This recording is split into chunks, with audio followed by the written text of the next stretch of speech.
Hai teman-teman, perkenalkan nama saya Seri Teresia Sirait dari Universitas Katolik Santo Thomas Medan, Fakultas FKIP, Prodi PGSD. Di sini saya akan menjelaskan mengenai pembelajaran literasi. Pembelajaran literasi adalah kemampuan mengakses, memahami, dan menggunakan sesuatu secara cerdas melalui berbagai aktivitas seperti membaca, menyimak, menulis, atau berbicara. Tujuan dari gerakan literasi ini adalah yang pertama, menumbuh kembangkan budaya literasi di sekolah. Yang kedua, meningkatkan kapasitas warga sekolah dengan lingkungan sekolah agar literat. Ketiga, menjadikan warga sekolah sebagai tempat belajar yang menyenangkan dan ramah anak agar warga sekolah mampu mengelola pengetahuan. Yang keempat, menjaga keberlanjutan pembelajaran dan menghadirkan beragam buku bacaan dan mewadahi berbagai strategi membaca. Komponen-komponen dari literasi adalah yang pertama, literasi dini. Artinya, kemampuan untuk menyimak, memahami, mengalami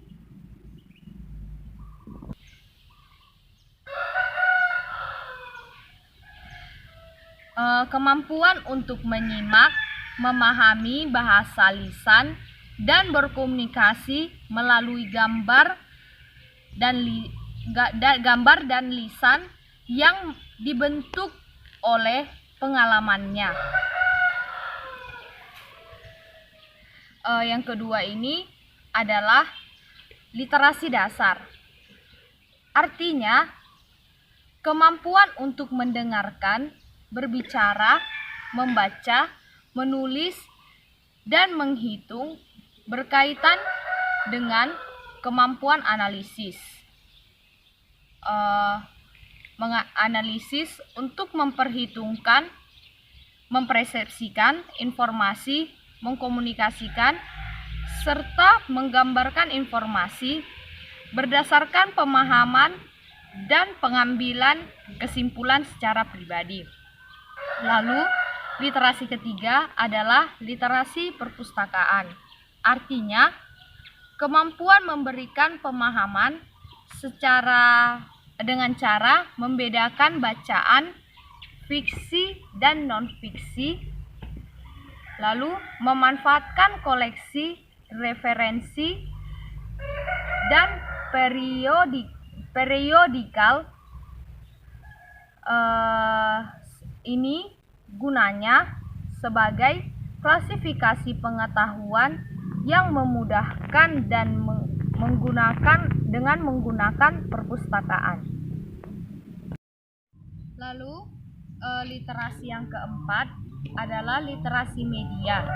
Artinya, kemampuan untuk mengetahui berbagai media seperti media cetak, media elektronik, dan media digital, dan memahami tujuan dari penggunaannya. Lalu, yang kelima adalah literasi teknologi. Artinya, kemampuan untuk memahami kelengkapan yang mengikuti teknologi seperti perangkat keras dan perangkat lunak, serta etika dan etiket dalam memanfaatkan teknologi tersebut. Lalu yang keenam adalah literasi visual. Ini artinya kemampuan pemahaman tindak lanjut antara literasi media dan literasi teknologi yang mengembangkan kemampuan dan kebutuhan belajar dengan memanfaatkan materi visual, dan audiovisual.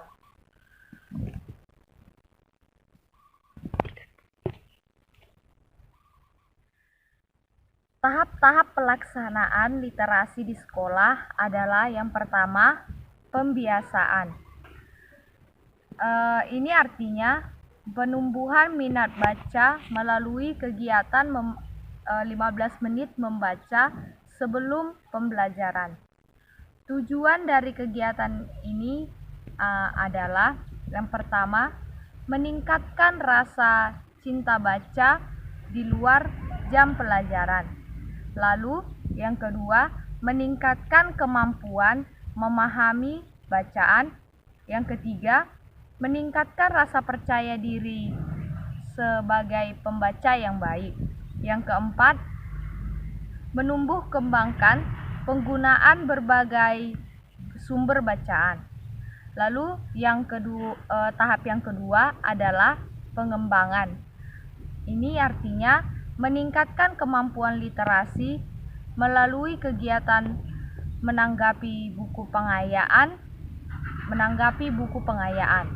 Tujuan dari tahap ini adalah yang pertama, mengasah kemampuan peserta didik dalam menanggapi buku pengayaan secara lisan dan tulisan. Yang kedua, membangun interaksi antara peserta didik dan antara peserta didik dengan guru tentang buku yang dibaca. Lalu yang ketiga, mengasah kemampuan peserta didik untuk berpikir kritis, analisis, kreatif, dan inovatif. Ya, jabar.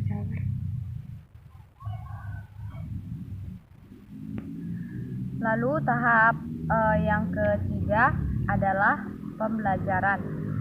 Artinya ini adalah meningkatkan kemampuan literasi di semua mata pelajaran dengan menggunakan buku pengayaan dan strategi membaca di semua mata pelajaran.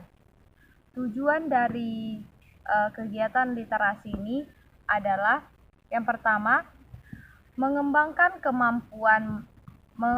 kemampuan memahami teks dan mengkaitkannya dengan pengalamannya secara pribadi sehingga terbentuk pribadi pembelajar yang sepanjang hayat.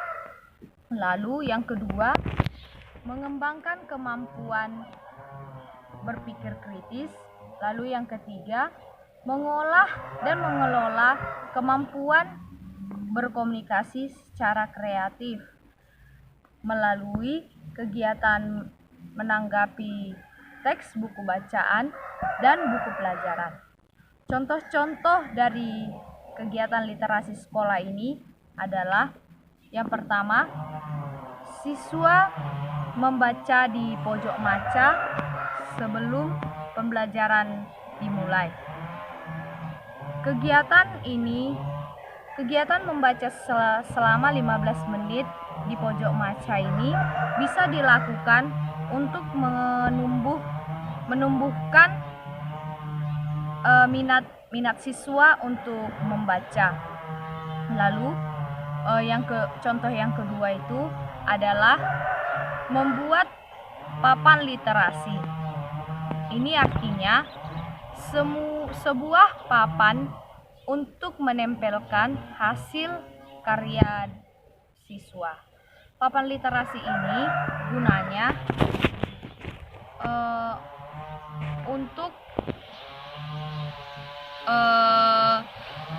papan literasi ini bisa diprogramkan di semua kelas. Gunanya sama seperti yang pertama tadi, untuk menumbuhkan minat siswa dalam menciptakan puisi atau pun menambah minat siswa dalam membaca. Lalu contoh yang ketiga ini adalah membuat dinding motivasi di setiap kelas. Dinding motivasi ini adalah sebuah hiasan dinding kelas yang berisi kata-kata motivasi. Gunanya ini adalah untuk menginspirasi siswa. Lalu contohnya itu bisa mengadakan lomba literasi antar kelas. Lomba literasi antar kelas ini bisa menjadi salah satu program gerakan literasi di sekolah gerakan literasi di sekolah yang menarik. Lomba ini bisa berupa lomba mading antar kelas, lomba poster antar kelas, atau lomba membuat pohon literasi antar kelas. Lalu contoh yang terakhir adalah menjadwalkan pojok maca. Tanggung jawab merawat pojok maca ini dapat ditanamkan dengan membuat kegiatan literasi buku,